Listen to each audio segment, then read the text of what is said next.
You are far more capable than you think. And that's coming from someone that needs to hear it sometimes. Because it's really easy to lose track of where you are and where you're headed. And you don't always have the answers.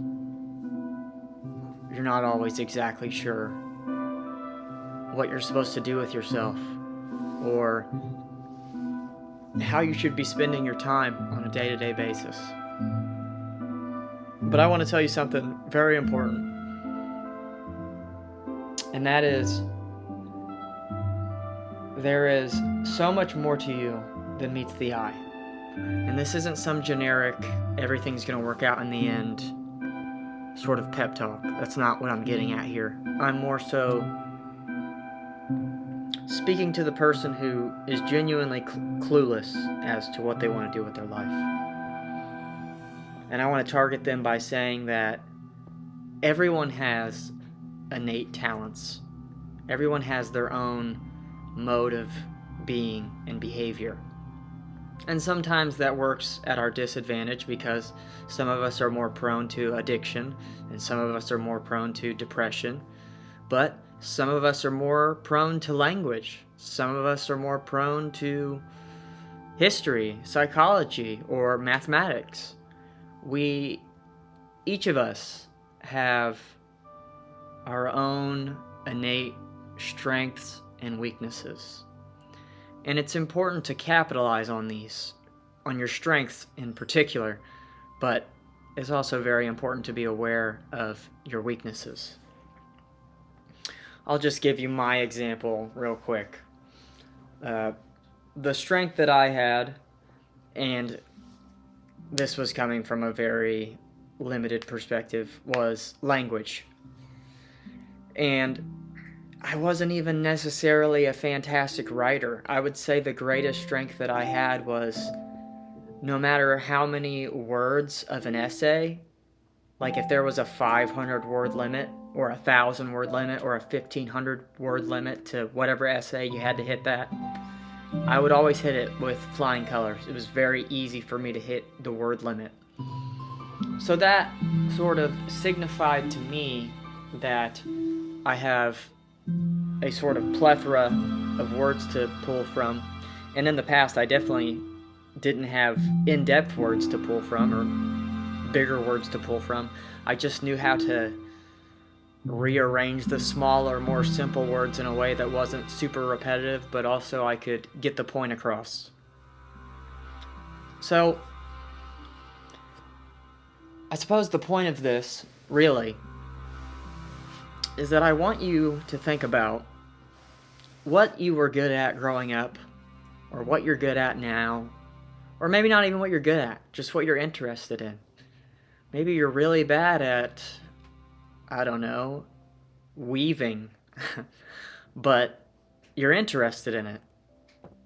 And I think that that's enough to pull you into something. If you're curious about something, it signifies that there's more to it than meets the eye. And that's also true about you, like I said at the beginning. It's like, I know that this is the age-old analogy, but it's like a seed. If you plant seeds, and you water them, and you take care of them, and you look after them, and you make sure that they have everything that they need to properly grow, and put them in the right environment so that way they can prosper, over enough time, over enough repetition, over enough care, they will begin to bloom. And that's the same with you and with me. So about 6 years ago, I took this interest in language of mine because it was more than just hitting the word limit. I had a interest in language, and that was mainly because I figured it's a healthy habit. There's so many different ways to use it, and that's true about many creative outlets. I could use writing to take notes while I'm learning because I was interested in furthering my intelligence, and I thought writing would be great for that. I was trying to have more organization in my life, and writing is fantastic for that as well, because you can make lists and you can write pros and cons of situations in your life, and you can really put it all out on the paper for yourself. And it does something different for you when it's not just in your mind, because your mind can be so cloudy. And I'm sure everyone knows this because we've all experienced it, but when you're feeling depressed or irritated or very busy, it's easy for thoughts to just slip through. It's easy for us to miss things because we're trying to see through the fog and it's not always so clear. So if you can pull them one by one and put them down onto the paper, that fog's not going to be on the paper. You can see everything that's going on, or at least all the main points that you wanted to pull out. And that's what made me start writing about 6 years ago. And I've written very consistently ever since. But maybe writing's not your thing. Maybe writing is not what you're here to do. Maybe you're here to physically build things. Maybe you like building things with your hands. Maybe you're interested in architecture and how buildings are made. I mean, Minecraft's a good outlet for that. But maybe you like building model cars. Maybe you like decorating. Maybe you like I said, weaving earlier. There's anything that you could like. And I think it's good to focus on your strengths, but it's also good to focus on your interests. The things that bring wonder out of you. The things that you want to learn more about. And it's not always going to be easy. Maybe you're very interested in building model cars, but then when you're sitting down for the first time actually trying to do it, you just spent your money on a model car, and now you're looking at the instructions of putting it together, and now it just feels like a headache.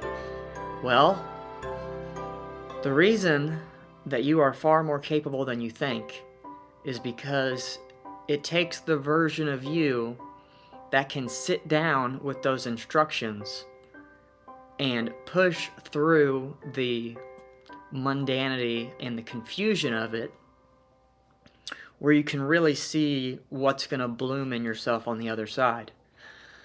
But I have good news. You don't have to sit there and do all of it in one sitting. It's actually crazy what planting seeds can mean on a practical level.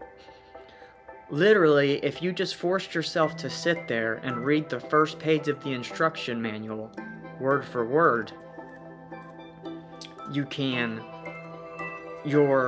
programming yourself to sit through just a portion of the mundanity, a bite-sized version of the boredom. You do not have to sit through all of it. Because honestly, if you sat through all of it every time, you're going to burn out. And you're going to lose interest in it. And your curiosity is going to fizzle out. That's just not what you're going to want to be doing. I'll give you a great example. This video right here. I was not planning on making this video. It kind of just hit me out of nowhere. And, I'm in a basement. I'm a little cold. It's kind of why I'm shaking a little bit. But I got a spur of motivation. But it's more than motivation, really, because that feeling of motivation will always return. There's never going to be a time in your life where at least once every blue moon momentum doesn't pop back up. But the magic of it is that if you're already building towards something, or you're already developing discipline within yourself, if you get that burst of motivation on top of that, on top of the discipline,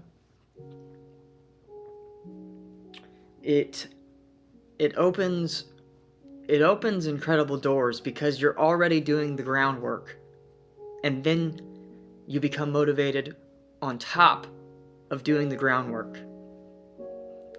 And sitting with, just to do the model cars again as an example, if you literally just read the first page, even if the first page is too much for you, if you read the first paragraph of that, and then the next day you read the second paragraph, or maybe you feel like you could read the whole page, and then the next day you read the second page, the next day you read the third page,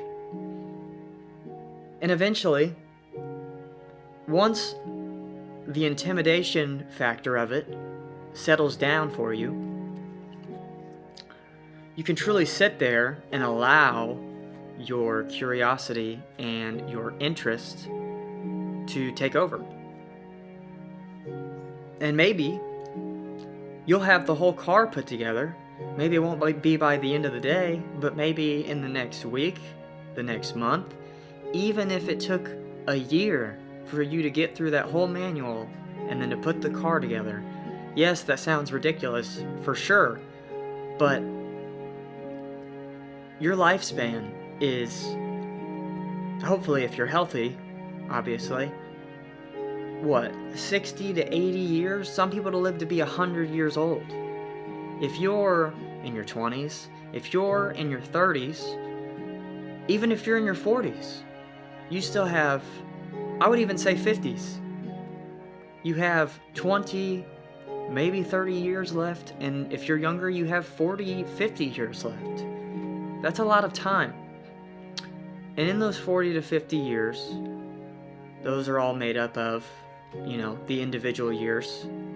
And then those are all made up of the individual months, and those are all made up of the individual weeks, the individual days, and the individual hours, the individual minutes, the individual seconds. So it really comes down to, I like to break it down into days.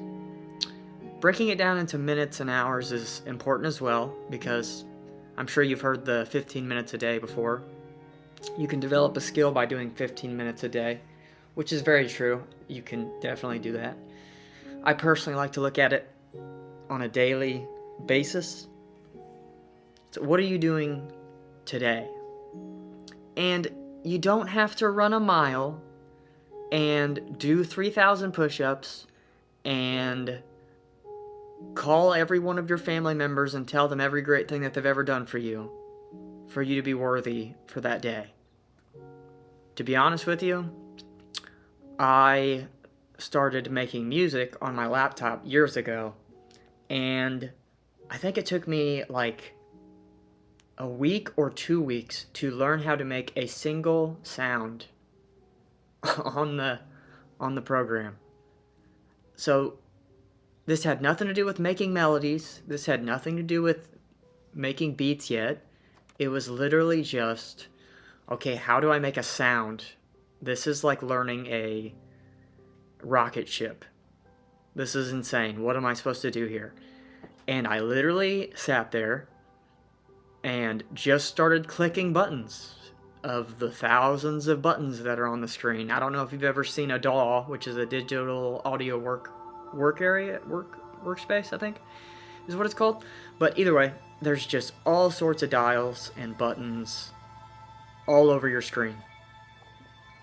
And I just was clicking around for a week or two.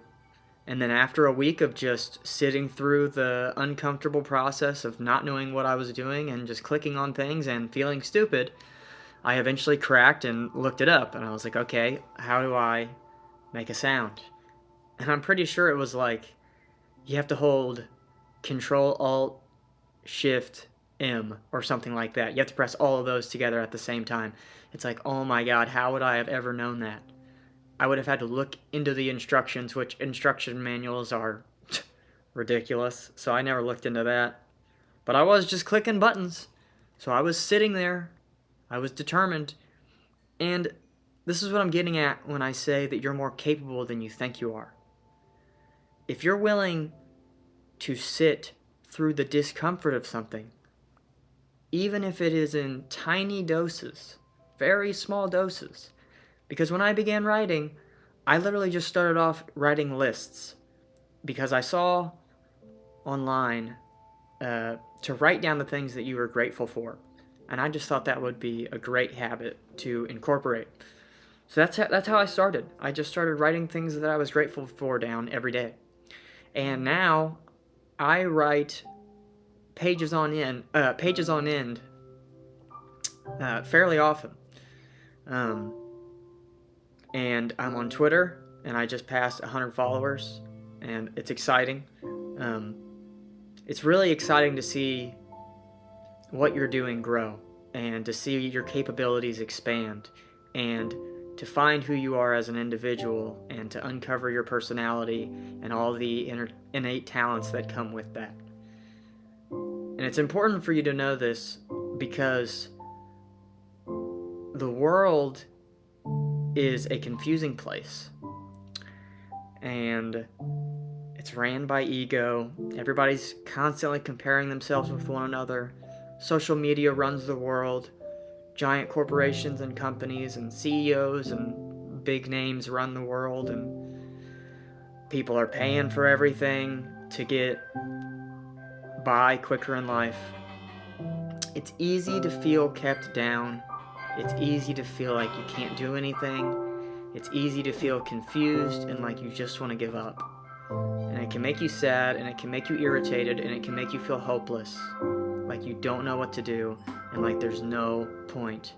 And I'm here to tell you that there is a point, there is a meaning, there is a light at the end of the tunnel, but it truly depends on you and your willingness to uncover you and who you are. And what I mean by that is pretty much everything that I've said up to this point. I think it's very important for you to analyze your curiosities, look at your interests very closely. Why are you interested in the things that you're interested in? Were you good at anything in school? I was at the bottom of my grade. I was in the bottom 10 people of my grade. My GPA was terrible. I don't even remember what it was. I think it was like a 1.4. My GPA was terrible. I barely passed. I barely got my diploma. Okay? You couldn't have paid me money to pay attention in high school. I was not a great student in any way. I wasn't so much a class clown. I was a little too awkward and to myself to necessarily be the class clown. I was more so just the kid, the outcast who couldn't really pay attention. And I allowed the world to label me and to tell me that, on paper, I'm not smart. On paper, I don't know what to do with my life. On paper, I don't know what's going on. So I carried that with me. After high school, I kept believing that. And I got a job at a pizza place, and I worked there for a long time. And I worked my way up. And I didn't believe that I could be capable of anything in that job. I thought just answering the phones was going to be too much for me, let alone making the food, being trusted with that. And then I ended up working my way all the way to a manager and then a general manager. And one of my biggest fears before becoming a manager was that no one was going to take me seriously, because the world had not taken me seriously. I had not taken myself seriously. I had never taken myself seriously. I couldn't take myself seriously enough to pay attention.